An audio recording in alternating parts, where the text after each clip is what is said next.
It was just an ordinary day at Peppa Pig's house. Warm sunlight was pouring through the windows, and Peppa was sitting on her bed, scrolling through games on her phone. Suddenly, the screen flickered, and a new message appeared. The sender was unknown. On the screen, it simply said, "Hello, Peppa. I'm nearby." Peppa smiled. She thought it was just one of her friends playing a joke. She put the phone aside and returned to her game. But the phone buzzed again. Another message popped up. "Why did you turn away? Look out the window." Peppa slowly lifted her eyes. The window was open. The thin curtain trembled lightly in the wind. Outside, there was no one, just the gray sky and the empty yard. Peppa felt her heart race faster. She tried to ignore it, convincing herself it was just a prank. But the phone buzzed again. This time the message was short, only 3 words. "Don't look back." Peppa froze. The room suddenly felt quieter. Even the birds outside seemed to stop singing. And of course, she turned around. Behind her, everything looked the same. Her familiar room, and yet something about it felt wrong. The phone screen lit up again. The final message read, "Now you're alone." The screen cracked. The lights went out. And in the reflection of the window, Peppa saw herself, but not the way she remembered. It was Peppa Pig's birthday. The whole house was getting ready. Balloons, cake, presents, everyone was happy. Yay! I am 5 today. Where is my present? Right here, Peppa. We hid it under the table. Open it. This isn't a toy. It has a note. Inside the box was a burned, old piece of paper. On it, shaky handwriting read, "You forgot, but we remember." What does that mean? That night, Peppa couldn't sleep. She kept feeling like someone was watching her through the window. When she woke up, the same note was at the edge of her bed. But now, there was a drawing of her family on the back, except their eyes were blacked out. Mommy, Daddy, George, why are you drawn like this? Don't be silly, Peppa. Go back to bed. Next morning, footsteps echo, eerie silence. The next morning, Mummy Pig was gone. Her teacup sat on the table, but she never came downstairs. Daddy, George, where is Mommy? Daddy. She ran into the living room and found another note, a new drawing. Now, only Daddy, George, and Peppa were left, and under it, a chilling message. She was the first. Night again, scratching, muffled whispers. Who is there? George. Do you remember, Peppa?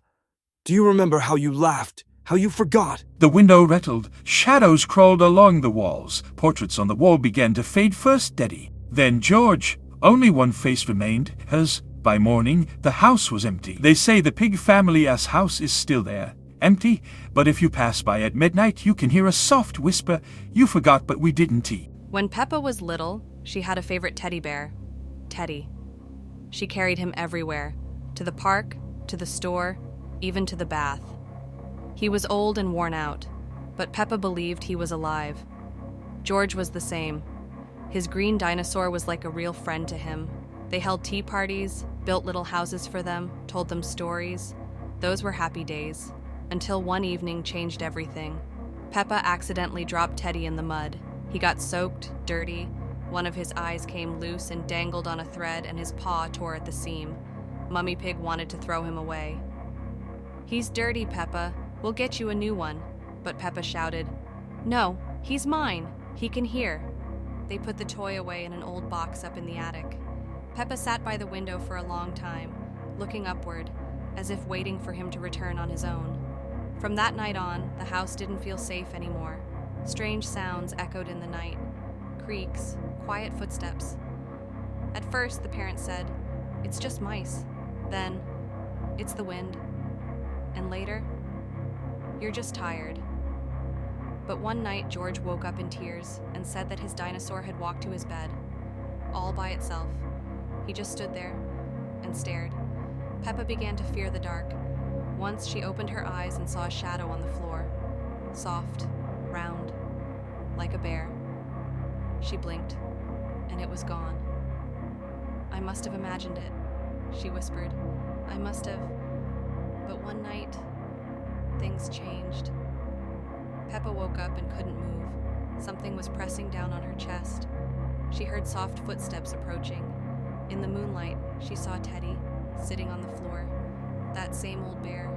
One eye dangled by a thread, his paw torn, stitches sticking out. But he was looking right at her. Peppa didn't scream. She froze. "You left me, Peppa," he whispered in a low, raspy voice. From the shadow stepped George's dinosaur. But now it had sharp teeth, and its eyes glowed red. They both stepped closer. "We were your friends. And now, you belong to us." The room went dark. The ceiling vanished. The walls began to move. Children's drawings appeared all around. A house, the sun, Mummy, Daddy, and in every picture, Peppa with a twisted face, standing beside the bear and the dinosaur, with claws and glowing eyes. She jumped from the bed. The door, locked, the window, boarded up. Everything disappeared. Only darkness remained, and footsteps getting closer. And then, silence. In the morning, Daddy Pig found them sleeping on the floor, hugging Teddy and the dinosaur. Everything looked peaceful, but Peppa didn't wake up right away, and when she finally opened her eyes, she said nothing. Since that day, she hasn't spoken again. Only at night, you can sometimes hear her whispering, "I'm sorry. I'm sorry, Teddy. Please, don't come back." It was a normal morning. Peppa and George were playing in the garden while Daddy Pig was cleaning the windows and Mummy Pig watered the flowers. Everything seemed as usual, until George suddenly stopped and pointed toward the far corners of the yard. "Peppa, look," he whispered. There, where there had never been anything before, stood an old, rusty swing. It looked like it had been pulled out of the ground and forgotten for years. Peppa frowned. "Where did that come from?" she asked. Mummy Pig glanced at it and suddenly turned pale. "Don't go near it," she said firmly. "There was never a swing there." That night, Peppa woke up to a faint creaking sound. She walked to the window and saw the swing gently moving back and forth, even though there was no wind. George was awake too. He looked at her and whispered. She was there, sitting. A girl covered in mud. She was staring at our house. The next morning, Peppa decided to investigate. George was too scared and stayed behind. Under the swing, the grass was flattened like someone had been sitting there for a long time. A small tag hung from one of the chains. "You sat too long? Now it's my turn." Peppa reached out and touched the seat. Instantly, everything around her vanished. She found herself in a grayscale version of the playground, silent, distorted, and cold. The same swing sat there, but it moved like it was breathing. From deep in the fog came a whisper. "It's time to switch places." Peppa turned.